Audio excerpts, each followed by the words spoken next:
Hi, welcome to Makeup and Monarchies. My name is Tiffany. If you're new here, welcome. I am a cosmetologist, hairstylist, makeup artist, and lover of all things UK medieval history. We're in the middle of doing War of the Roses, so I wanted to do a figure that, or a person that was really pertinent to part of that whole situation. So today we're talking about Richard of York. He was the father of two kings, which is in my fun facts. But this is going to be lengthy. I'm hoping it's not too bad. But please stick it through because his story is so great and there's so much shit that happens. If you're new here, please subscribe to the channel. If you like this video, give it a thumbs up if you want to go do that now. And then when you're done, if you want to leave a comment for me down below, that would be great. I think that's it.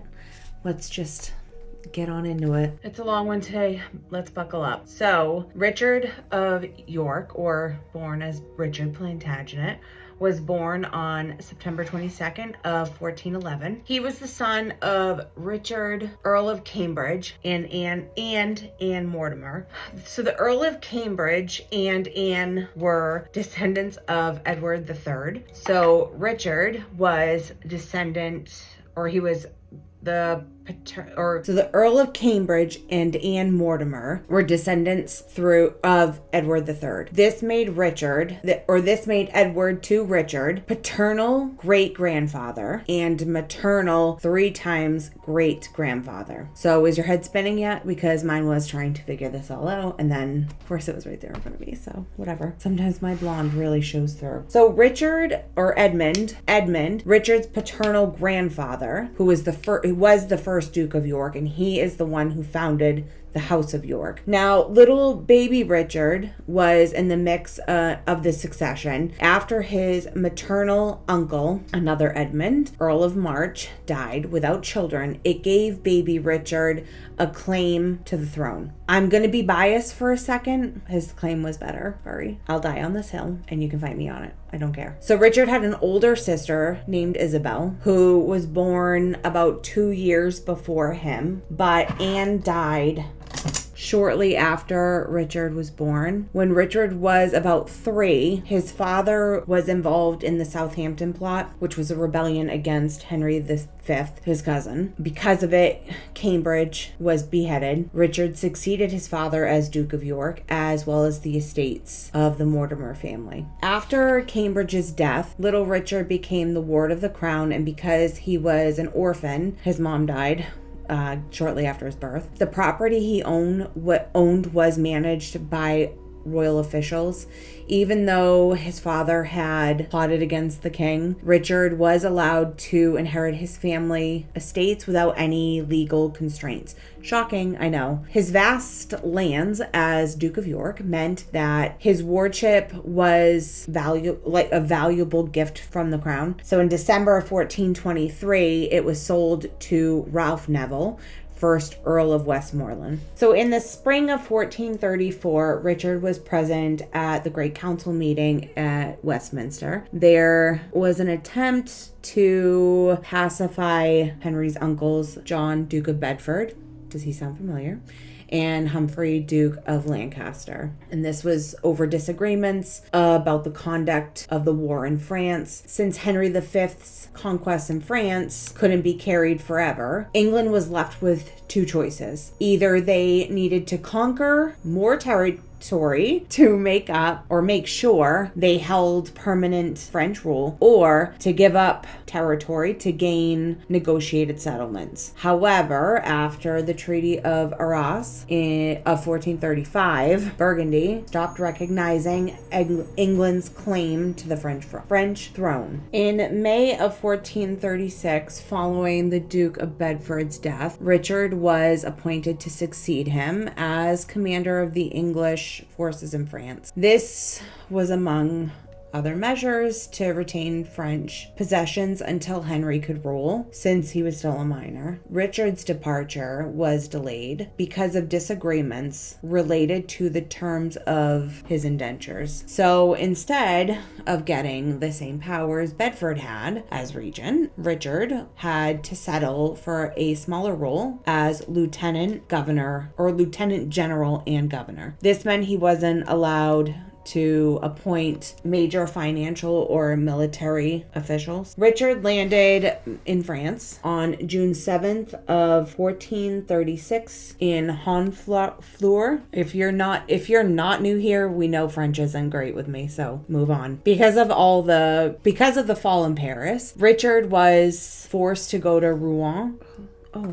He was only supposed to be there for a year and was eager to leave when he was supposed to. In that time, he was about to recover lost areas of Normandy and establishing good order and justice in the duchy. But when the time came for him to leave, he was told to stay until his successor, Richard Beauchamp, Earl of Warwick, arrived. Now, if that last name sounds familiar and that title, that would be because this is fucking Warwick's father-in-law. Spoiler, I don't know if it is or not. Do you care? I mean, fun fact, I guess, that I'm not saving till the end. So our Richard didn't return to England until November of 1437. Even though Richard held a leading noble position in the realm, he wasn't included in Henry's council once he returned. However, Henry turned to Richard for help when peace negotiations, what the fuck is in my eye, failed in 1440. By this time, Richard and Cecily had one child, a daughter named Anne. Richard was sent back to France and Cecily went with him. They had 3 children while they were there: Edward, Edmund, and Elizabeth. They had a son born before. I'm going to pause right there. 2 weeks ago, we did Jacquetta.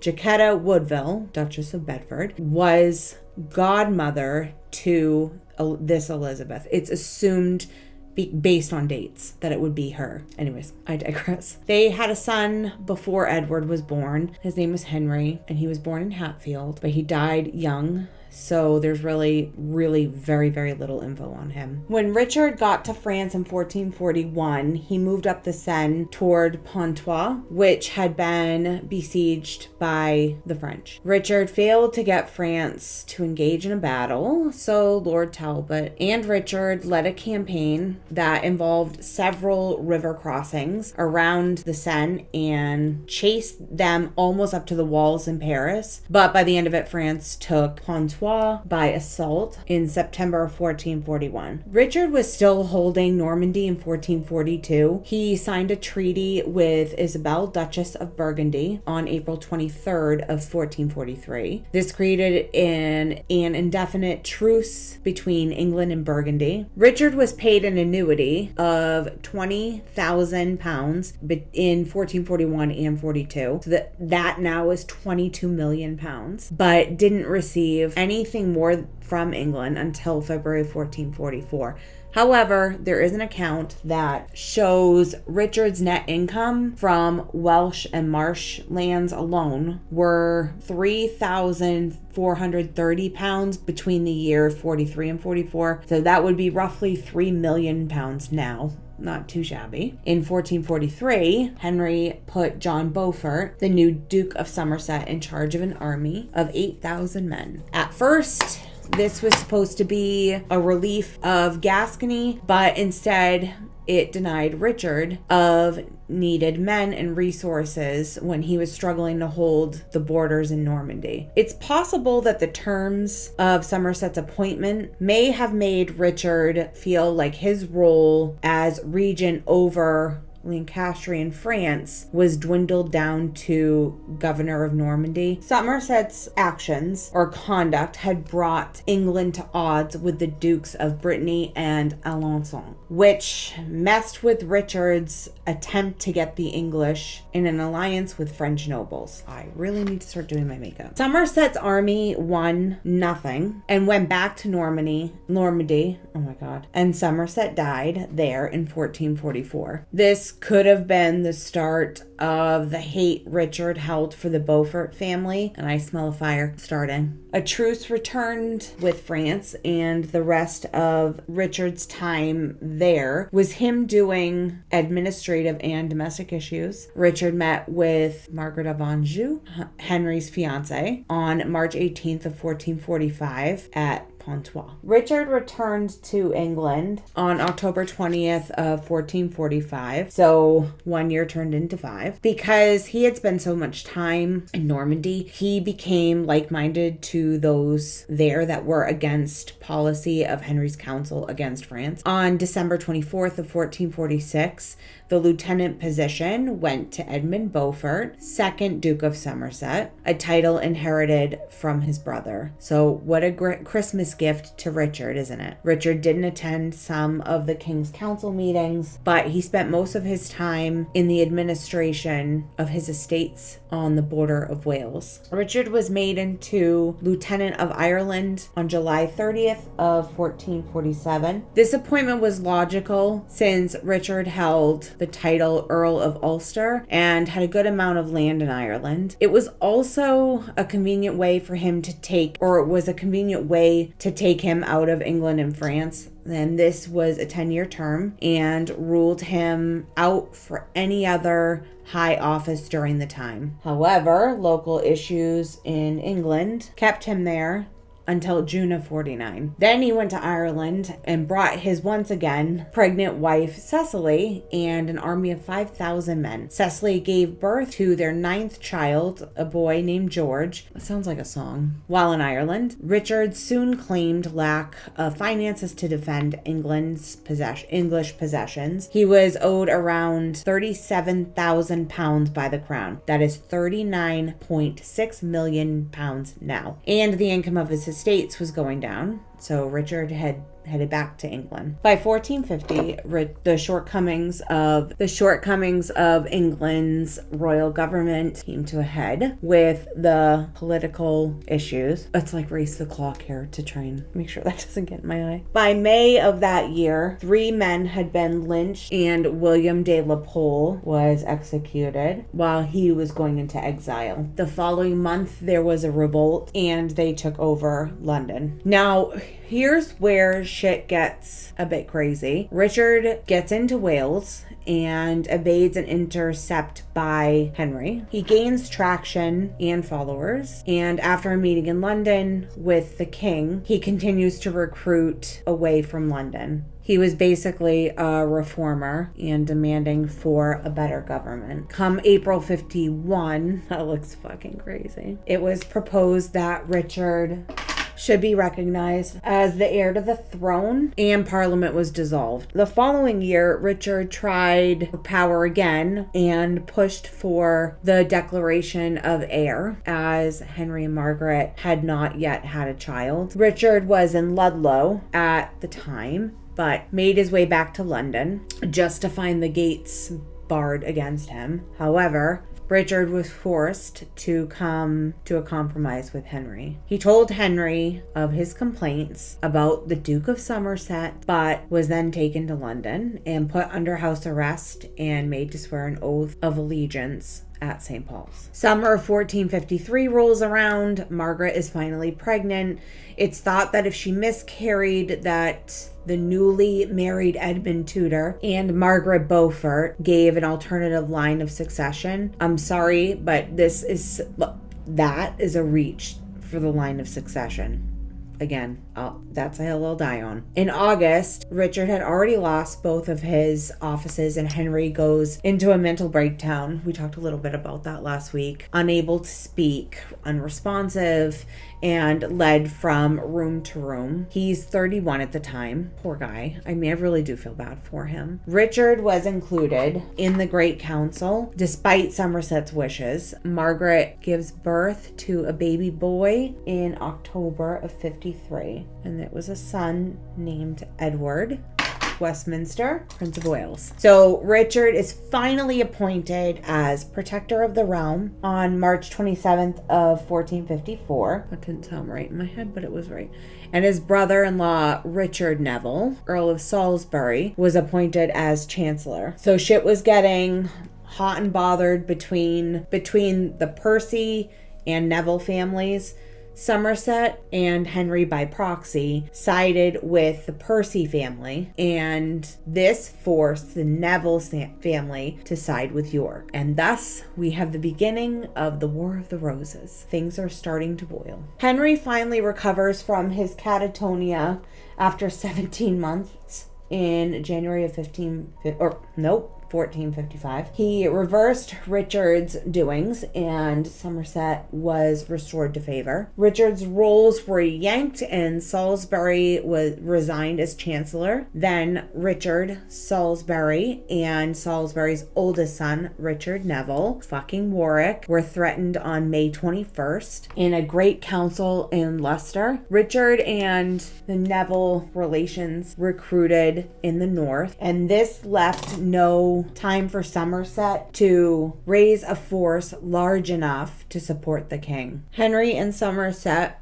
got to St. Albans on May 22nd with a half-assed army of 2,000 men. York, Salisbury, and fucking Warwick were already there with a bigger and badder army. In the first battle of St. Albans was basically a skirmish. As few as 50 men died, but Somerset was one of them. King Henry was captured and was held basically under arrest. They rode back into London on May 25th. Henry received the crown from Richard, a symbolic display of power. Richard made himself Constable of England and then made fucking Warwick Captain of Calais. Things stayed this way for the entirety of the summer, and then Parliament met in November. Henry was ill again. Richard held the office of Lord Protector until February of 56 when Henry regained his wits. However, Henry seemed to be willing to accept the Yorks would be playing a big part in the government of the realm. Margaret of Anjou gained control of Henry, but it wasn't a very dominant role. Richard had his title of Lieutenant of Ireland reinstated and attended council meetings. The meetings were moved to Coventry in the heart of the Queen's lands. Richard was treated with suspicion because he threatened the succession of the Prince of Wales, Edward of Westminster. At the same time, the Percy-Neville feud was heating up again. The Great Council met again in June of 1469. Richard,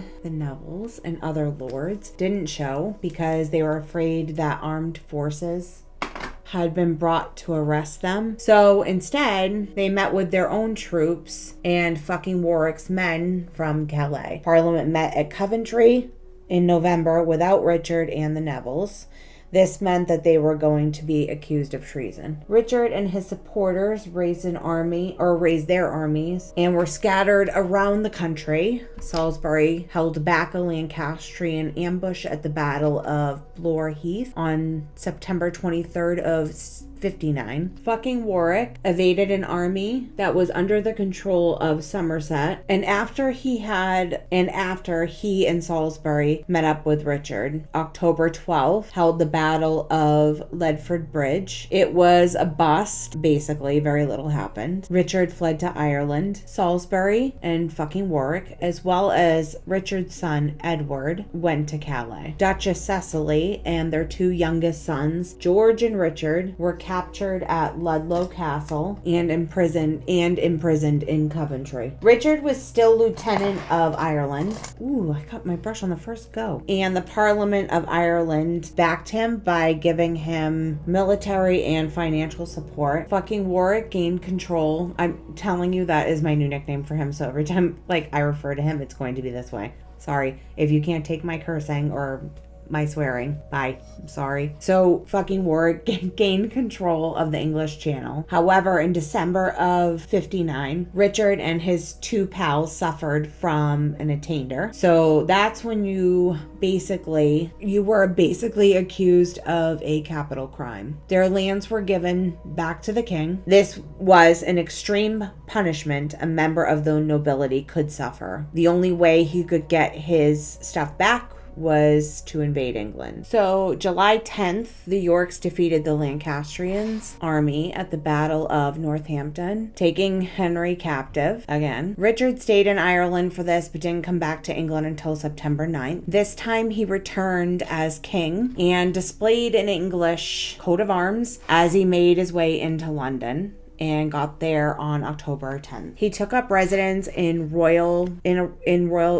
palace. He then entered Parliament. I'm sorry about the fucking noise outside because people are schmucks. He entered Parliament with his sword upright in front of him and placed his hand on the empty throne. This didn't work out for him like he thought it would. No one said a word, nothing. They were all silent. After weeks of negotiations of Richard trying to get proclaimed as king, the best he got was an act of accord. So this meant he and his sons would be recognized as Henry's successors. In October of 1460, he was Lord Protector and was given the lands and income of the Prince of Wales. Since the king was still in custody, Richard and fucking Warwick were basically rulers of the country. Did I say the king was in custody? Because I feel like I said country, but anyways. So while this is all going on, the Lancastrians were rallying an army. Richard Salisbury and Edmund, Richard's second oldest son, headed north. They arrived at Sandal Castle in York on December 21st to find forces, I know I magically had my lip done, sorry, that were loyal to Henry, now controlled York. This was a bunch of pissed off men whose fathers had died in the First Battle of St. Albans. On December 30th, Richard and his forces deployed from Sandal Castle. It's not really sure why, but it's assumed that they were almost duped into it, or Richard was just being stubborn. Man.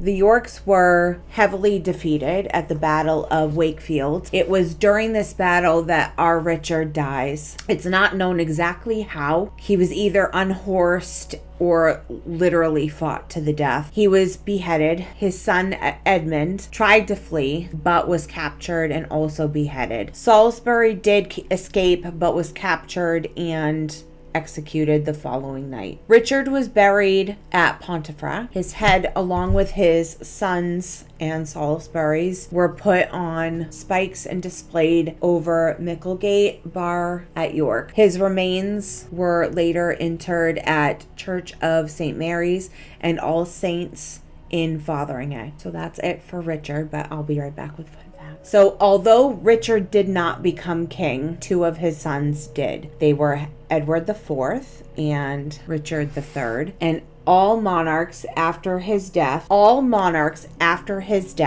his son became king twice come from his line. So all the kings and queens of England and the UK come from his line. And I'm going to say that very often because a lot of the lines can be traced back through to all these different people. My last fun fact for Richard is the saying, Richard of York gave battle in vain, is said to memorize the colors of the rainbow: red, orange, yellow, green, blue, indigo, violet.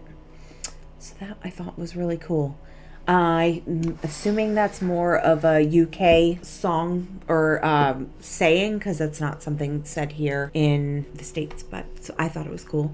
Anyway, so that is it for this episode. I hope that you enjoyed. If you did, please hit the like button down below and leave a comment on what you thought of Richard. I am biased. I am a York person, so I'm always going to side with them, and honestly their claim was better. So if you have not yet subscribed to this channel, please do so. You can also find me on Instagram and TikTok under the same name, Makeup and Monarchies. Also, if you enjoy this and you would like to help support me doing this whole thing, you can head over to buymeacoffee.com/makeup and monarchies and buy me a coffee. I am a Starbucks fan, so we know how pricey that gets. I guess that's it for today, guys. I will be back next week.